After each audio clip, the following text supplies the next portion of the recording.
എല്ലാവർക്കും നമസ്കാരം. ഇപ്പോൾ മേടക്കൂറിൽ സഞ്ചരിച്ചുകൊണ്ടിരിക്കുന്ന വ്യാഴം 2024 മെയ് മാസം 1-ാം തീയതി ഇടവക്കൂറിലേക്ക് മാറാൻ പോവുകയാണ്.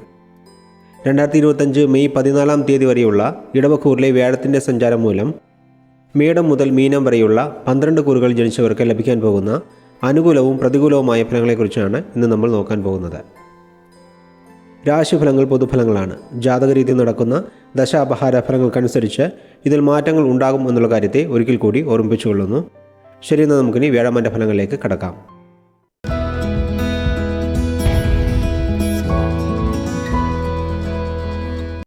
മീനക്കുറി ജനിച്ചവരുടെ വ്യാഴമാൻ്റെ ഫലങ്ങളെ നോക്കാം.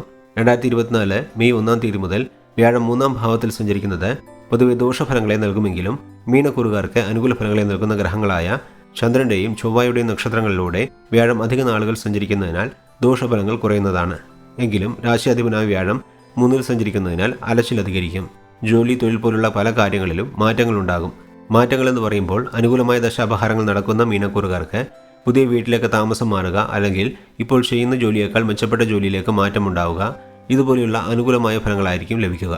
ഒരുപക്ഷെ ദശാപഹാരങ്ങൾ അനുകൂലമല്ലെങ്കിൽ പ്രതികൂലമായ ഫലങ്ങളും ഉണ്ടാകും.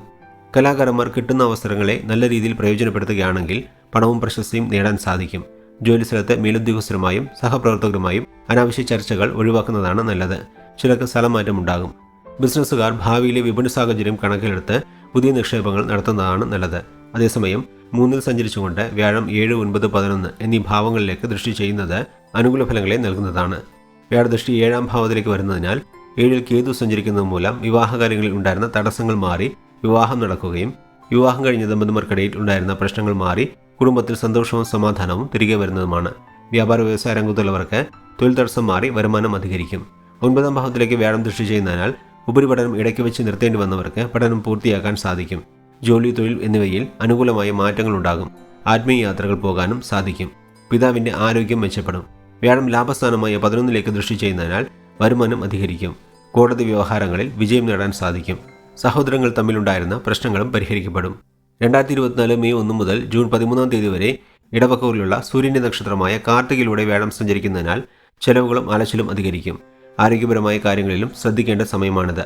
വരാൻ പോകുന്ന ഒരു വർഷകാലത്തിനുള്ളിൽ 2 പ്രാവശ്യം രോഹിണിയിൽ വ്യാഴം സഞ്ചരിക്കുന്നുണ്ട്. അതിൽ ജൂൺ 13 മുതൽ ഓഗസ്റ്റ് 20 വരെ നേർഗതിയിലും പിന്നീട് നവംബർ അവസാനം മുതൽ 2025 ഏപ്രിൽ വരെ വക്രഗതിയിലുമാണ് വ്യാഴം സഞ്ചരിക്കുന്നത്. ഈ സമയത്ത് പഠനശേഷം ജോലി അന്വേഷിക്കുന്നവർക്ക് നല്ല ജോലി ലഭിക്കും. വരുമാനം അധികരിക്കും. വിവാഹം കഴിഞ്ഞ് കുട്ടികളുണ്ടാകാൻ താമസിച്ചവർക്ക് സന്താന ഭാഗ്യം ലഭിക്കും. 2024 ഓഗസ്റ്റ് 20 മുതൽ നവംബർ 28 വരെ ചൊവ്വയുടെ നക്ഷത്രമായ മകരത്തിലൂടെ വ്യാഴം സഞ്ചരിക്കുന്നതിനാൽ സഹോദരങ്ങളുമായുള്ള പ്രശ്നങ്ങൾക്ക് പരിഹാരമുണ്ടാകും. പൂർവിക സ്വത്ത് ലഭിക്കും. ജോലിയിലുള്ളവർക്ക് അനുകൂലമായ സ്ഥലം മാറ്റമുണ്ടാകും. മൊത്തത്തിൽ നോക്കുമ്പോൾ അലച്ചിലുകൾ അധികരിക്കുമെങ്കിലും വ്യാഴദൃഷ്ടി മൂലം ചില അനുകൂല ഫലങ്ങളും ലഭിക്കുന്നതാണ് എന്ന് പറഞ്ഞുകൊണ്ട് മീനക്കുറി ജനിച്ചവരുടെ വ്യാഴമാറ്റ ഫലങ്ങളെ ഇവിടെ നിർത്തുന്നു. അടുത്ത വീഡിയോയിൽ കാണുന്നതുവരെ എല്ലാവർക്കും നന്ദി, നമസ്കാരം.